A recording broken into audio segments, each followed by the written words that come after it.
नमस्कार श्रोते हो. साहित्य पंढरी या कथाकथन चॅनलवर काल तिसऱ्या भागात आपण ऐकलं द स काकडे यांनी फिरंगी कादंबरीत लिहिलं की टेनिसनवरचा त्याच्या वरिष्ठांचा विश्वास उडाला.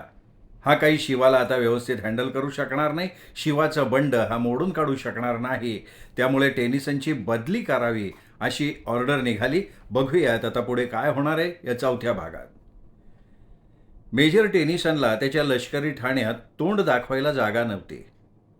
आपल्यावर ही पाळी हॅरीमुळं आली असा त्यांनी तिला दोष दिला. तिनेही त्याला सुनावलं, तुझ्यात हिंमत नाही. You are not brave. तू तर शेंदाड शिपाय. हॅरीचा तो आरोप टेनिसनला सहन होणं शक्य नव्हतं. त्यांनी सरळ तिला सांगितलं, then I am not interested in you. देखण्या जवान हॅरीला त्याचा तो पुरुषी अहंकारपणा अजिबात आवडला नाही. त्याला खरं सांगितलं तर तो आपल्यालाच नाकारतोय. गेला उडत. हां, अरे तू नाही तो नाही और सही.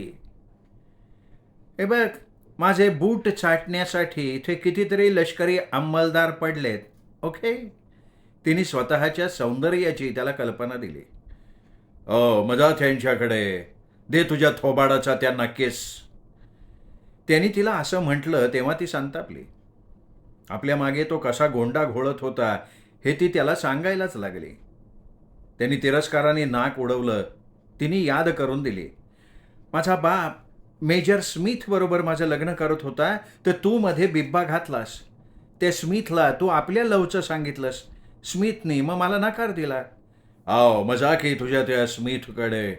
तुला तशी ठेवून घ्यायला तो काही नाही म्हणायचा नाही. व्हॉट? तू काय मला तमाशेवाली समजलास का प्रेमाचे खेळ करणारी कोठीवाली?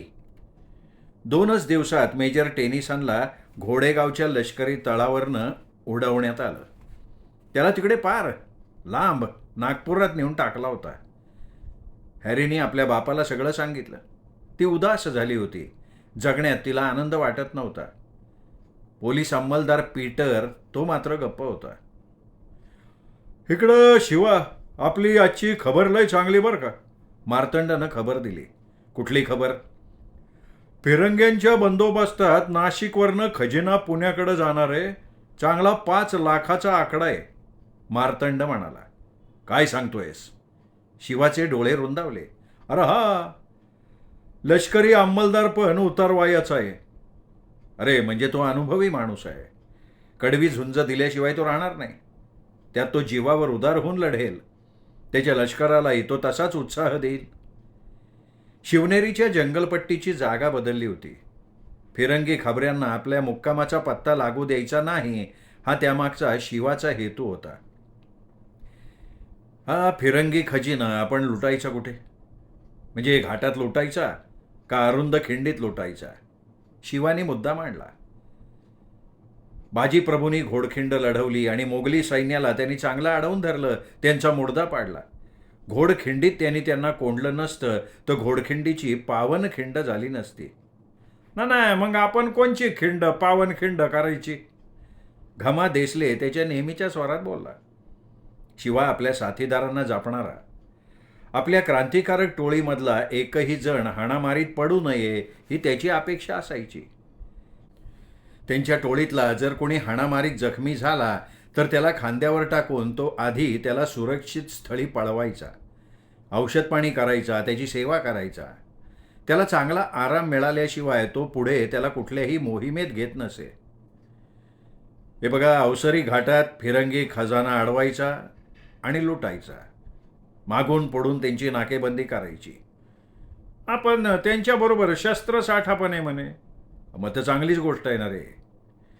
5 लाखाची रक्कम आणि शस्त्रसाठा. शिवा सुखावला.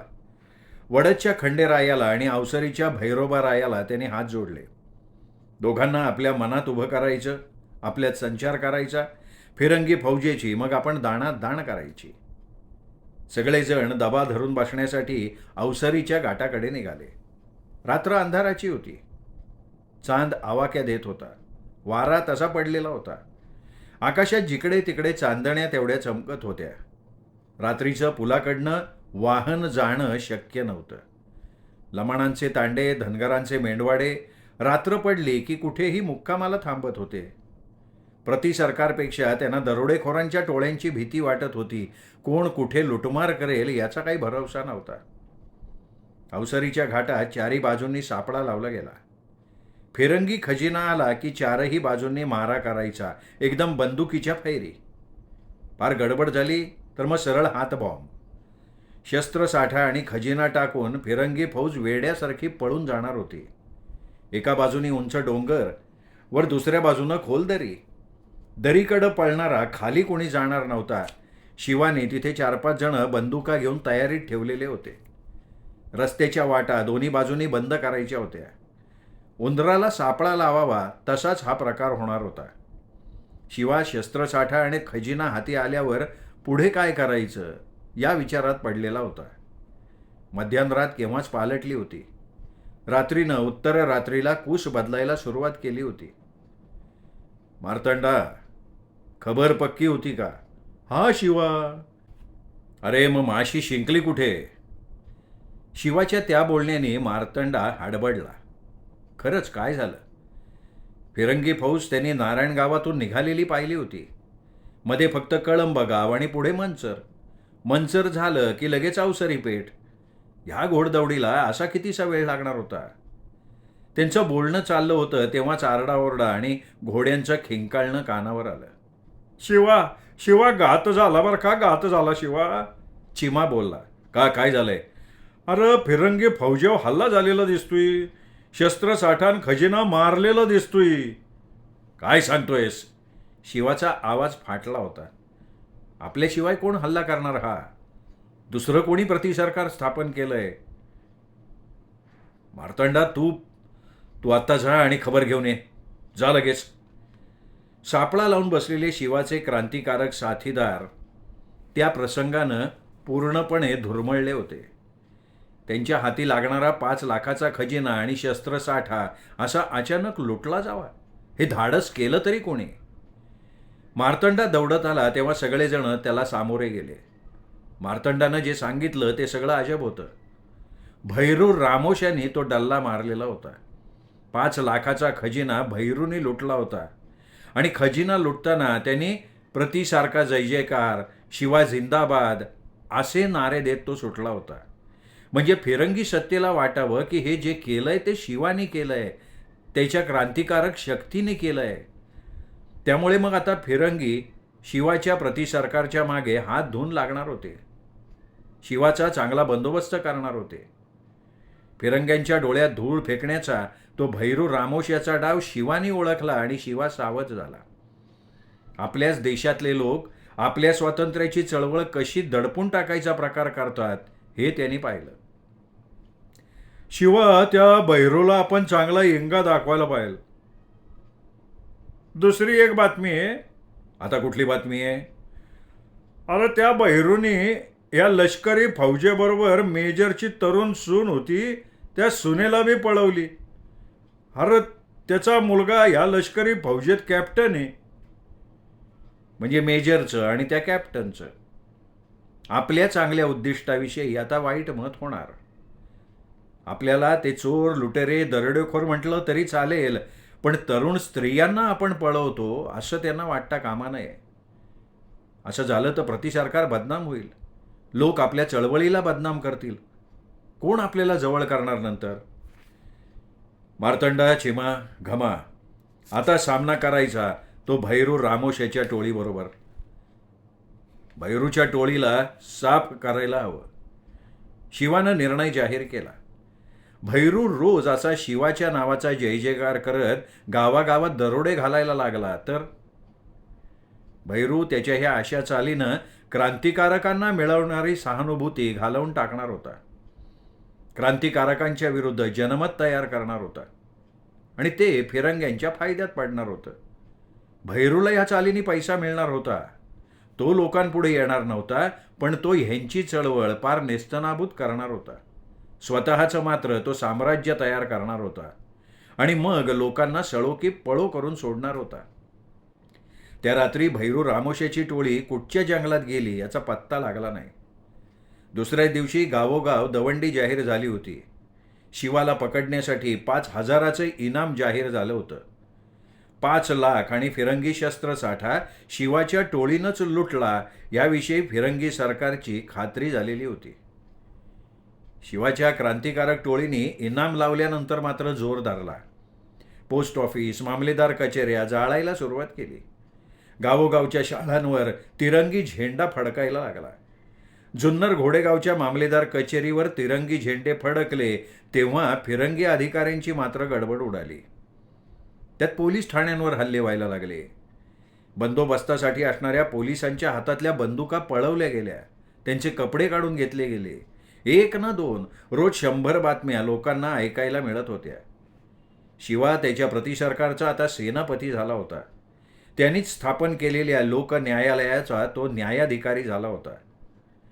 भैरू रामोश यांनी लोकांवर एवढी दहशत बसवली होती की त्याच्या विरुद्ध तक्रार करायला कोणीही पुढे येत नव्हतं. शिवाने मग आपल्याच लोकांना गावोगावी दवंडी द्यायला लावली. रामोशाला भिवू नका, त्याच्या विरुद्ध जो पुरावा असेल तो पाठवा, त्याला मी काही जिवंत ठेवत नाही. हळूहळू मग लोक पुढे आले. त्यांनी भैरू रामोशाविरुद्ध तक्रारी सांगायला सुरुवात केली. त्याच्याविरुद्ध अनेक तक्रारी जमा झाल्या. गायी चोरणं, म्हशी चोरणं, भीती दाखवून जनावरं घेणं, त्यांची जनावरं पिकात सोडणं, जनावरांना विष घालून मारणं, दरोडे घालणं, जबरदस्तीनं शेती आणि इतर मालमत्ता ताब्यात घेणं, मारामाऱ्या करणं, लोकांचे हातपाय तोडणं, त्यांचे डोळे काढणं, घरांना गवताच्या सोड्यांना आग लावणं, चांगल्या तरुण, देखण्या, विवाहित, अविवाहित विधवा स्त्रियांना पळवणं, बलात्कार करून सोडून देणं. या अशा कितीतरी तक्रारी आल्या तेव्हा शिवाच्या तळपायाची आग मस्तकात गेली. एक वेळ फिरंगी पत्करला, पण हा असा देशी दगाबाज शिवाला डेंजर वाटायला लागला. यांना आपल्या देशवासियांची, आया बहिणींची काहीच कशी चिंता नाही. फिरंगी निदान या देशाचा तरी नाही आहे. त्यांना हा देश लुटायचाच आहे. त्यांना ह्या देशाची काही पर्वा नाही आहे. या देशात जितकी वर्ष राज्य करता येईल तितकी वर्ष तो फिरंगी राज्य करणार. या देशातलं सोनं, नाणं, पैसा, अडका सगळं इथून लुटून नेणार आणि ह्या देशात फक्त माती खायला राहिली की ते निघून जाणार. पण आपल्याच देशातला भैरू रामोशासारखे लुटमार करणारे दरोडेखोर हे कुठे जाणार? ते हा देश सारखाच लुटत बसणार. माती खाणाऱ्यांना सुद्धा ते आणखीन मातीत गाळणार. या भैरूसारख्या दरोडेखोरांना अद्दल घडवायलाच हवी. शिवाने निर्धार पक्का केला. गावोगावच्या सावकारांना, जमीनदारांना, गरीब दुबळ्यांना त्यांनी लुटायला सुरुवात केली होती. त्यात मार्तंडनं त्याला नवीन खबर दिली की फिरंगी सत्तेनं भैरूला फूस दिलेली आहे. तू लुटालूट कर आणि लुटालूट करताना प्रतिसरकार झिंदाबाद, शिवा झिंदाबाद या घोषणा देत राहा. म्हणजे सामान्य लोक, श्रीमंत, सावकार, जमीनदार शिवाच्या क्रांती कार्याला मदत करणार नाहीत, उलट त्यांना पकडून देण्यासाठी ते मदत करतील. शिवाच्या प्रतिसरकारनं गावोगाव पंच कमिटी स्थापन करायला सुरुवात केली. मुंबईहून तडीपार झालेले क्रांतिकारक गावी आलेले होते. त्यांचा ह्या कामासाठी उपयोग होत होता. त्यातले बरेचसे शस्त्र चालवणारे होते. त्यांचा उपयोग सशस्त्र संघटनेसाठी होत होता. गावोगावी व्यायामशाळांकडनं क्रांतिकारक फिरायला लागले. देश जागृतीसाठी त्यांना तयार करायला लागले. बलदंड तरुण मंडळी शिवाच्या सशस्त्र क्रांतिकार्याकडे आकृष्ट झाली आणि भैरू रामोश याची नेमकी चाल काय आहे ती चाल ते सगळीकडे पसरवायला लागले. भैरू रामोशानं गावावर दरोडा घातला तर त्याला गावात कसा कोंडी करून पकडायचा ही योजना शिवानी सगळ्यांना समजावून सांगितली. गावोगाव धान्य, पैसा गोळा व्हायला लागला. शिवाच्या सशस्त्र क्रांतिकारकांकडे तो पैसा, ते धान्य जायला लागलं. भैरू रामोशाच्या टोळीने नारायणगाव, मंचर गावावर दरोडा घालायचा प्रयत्न केला, पण त्याच्याच टोळीवर हल्ला झाला. गावच्या तालमीतल्या बलदंड तरुण पोरांनी गोफणीच्या दगडांनी त्याचे 4-5 रामोशी पाडले. शिवा जिंदाबाद, प्रतिसरकार जिंदाबाद असा नारा जेव्हा गावकऱ्यांनीच दिला तेव्हा भैरू रामोशी चक्रावला. गावोगाव आपल्याला असा प्रतिकार व्हायला लागला तर सरकारी खजिने लुटण्याशिवाय पर्याय राहणार नाही याची त्याला कल्पना आली. शिवानं गावागावात आपल्या प्रतिसरकारच्या कार्यानं जागृती निर्माण केली. क्रांतिकारकांच्या गुप्त बैठका गावागावात व्हायला लागल्या. प्रतिसरकार म्हणजे फिरंगी सरकारला न मानता प्रतिसरकारला सगळ्या गावकऱ्यांनी मानावं. कोणाच्या काही तक्रारी असतील तर प्रतिसरकारमार्फत त्या सोडवल्या जातील. प्रतिसरकार हे आपलं सरकार असून त्याला सगळ्या गावकऱ्यांनी पाठिंबा द्यावा. फिरंगी सरकारला कुणीही मानायचं नाही. त्यांना प्रतिसरकारचा कुठलाही रिपोर्ट द्यायचा नाही. मग प्रतिसरकारचे पदाधिकारी शिवानी जाहीर केले. त्या पदाधिकाऱ्यांनी जोमात सुरुवात केली. कार्यकर्त्यांचे गट तयार झाले. गावोगावची माहिती शिवाकडे यायला लागली. म्हणजे गावच्या शिवारात किती एकर जमीन आहे, गावची लोकसंख्या किती आहे, गावचा शेतसारा किती आहे, गावात शाळा कितवीपर्यंत आहे, हायस्कूल किंवा कॉलेज आहे किंवा नाही, गावचे किती लोक फिरंगी पलटणीत आहेत, गावचे किती लोक फिरंगी पोलिसात आहेत, त्यांची नावं, त्यांचे पत्ते, गावात किती आडनावाचे लोक आहेत, गावात दुफळी आहे का आणि असेल तर त्या गटांची नावं, गावात पंच कमिटी आहे का, नसेल तर ती का नाही आहे, गावात जे लोक राजकीय चळवळीत आहेत त्यांची नावं, गावात लुटारू आणि चोर म्हणून शिक्षा झालेले किती आहेत, गावात सावकार, गुंड, भूमिगतांची, स्वातंत्र्यात काम करणाऱ्या लोकांची, पोलिसांना माहिती देणारे खबरे किती आहेत त्या खबऱ्यांची नावं, शिवाच्या क्रांतिकारक टोळीला खबर देणारे लोक कुठकुठल्या गावचे आहेत त्या लोकांची नावं, शिवाचं प्रतिसरकार स्थापन करणारी क्रांतिकारकांची संघटना आता चांगली कार्यरत झाली होती. गावोगाव त्यांना चांगला प्रतिसादही मिळत होता. नाना पाटलांनी सातारा जिल्हा घेरला होता. इकडे शिवा पुणे जिल्ह्यात पाय रोवायला लागला होता. त्यांचं मुख्य केंद्र जुन्नर होतं. जुन्नर आडबाजूला होतं. सारं मावळखोरं आपली जंगलपट्टी घेऊन त्याला आधार द्यायला हजर होतं. मावळखोऱ्याच्या वाटांवाटा शिवाला माहिती होत्या. मेजर टेनिसनची घोडेगाववरनं हकालपट्टी झाली तेव्हा त्याच्या जागी अनुभवी मेजर रोज आला. हा रोज दुसरा कोणी नव्हता तर तो हॅरीचा मामा होता. त्याला हॅरीचं मेजर टेनिसनशी असलेलं प्रेमप्रकरण समजलं तेव्हा ते प्रेम त्याला काही पसंत पडलं नाही. हॅरीनं अशा मूर्ख अधिकाऱ्याशी प्रेमच का करावं हे त्याला कळेना. हॅरी हट्टी होती. तिच्या हट्टीपणानंच मेजरला मार्तंडाच्या हातात बांगड्या भरायला लागल्या. त्याचा परिणाम त्याला भोगायला लागला. त्याचा झटका तिलाही बसला. तिचं आणि मेजर टेनिसनचं त्यामुळे वाजलं. दोघं एकमेकांपासून दुरावले गेले. त्यांच्या प्रेमाचं प्रकरणच संपलं. मेजर रोजला त्यामुळे साहजिक आनंद झाला होता. त्याला मनातनं तसं कौतुक वाटलं होतं पण तो उघडपणे तसं बोलू शकत नव्हता. मेजर रोज आपली फिरंगी छावणी घोडेगावऐवजी जुन्नरला घेऊन आला. जुन्नरच्या भुईकोट किल्ल्याच्या मागच्या माळरानावर मेजर रोजची छावणी पडली. शिवाच्या प्रतिसरकार कार्यकारी मंडळाचं मुख्य ठाणं जुन्नरच होतं आणि तिथेच नेमका या रोजनं डेरा दिलेला होता. शिवाच्या प्रतिसरकारचं कंबरडं मोडायचं असं त्याने ठरवलं होतं. शिवाला रोजच्या त्या धाडसाचा अजबपणा डोळ्यात भरला होता. हॅरीच्या मेजर टेनिसनला आपण पळवून लावलं, आता तिच्या मामाला पळवायला हवं या विचारापर्यंत शिवा येऊन ठेपला. मेजर रोजला फार दिवस जुन्नरमध्ये येऊच द्यायचा नाही. त्याच्या छावणीला वेढा द्यायचा, त्याला चांगली मारपीट करायची, त्याची शस्त्र पळवायची असा साहसी विचार शिवाच्या डोक्यात होता. पण हा साहसी विचार तसा धोक्याचा होता. श्रोते हो, हा होता दस काकडे लिखित फिरंगी या कादंबरीचा आजचा भाग. या भागात आपण बघितलं की टेनिसनची बदली झाली, त्याच्या जागी रोज आला आणि रोजने आपल्या शिवाच्या मुख्य ठाण्यातच स्वतःचं ठाणं, स्वतःची छावणी उभारली आहे, अर्थात जुन्नरमध्ये. बघू या दोघातला संघर्ष आता कुठल्या थराला जातोय, कशात परिणित होतोय, ऐकूयात उद्याच्या भागात. तोपर्यंत नमस्कार.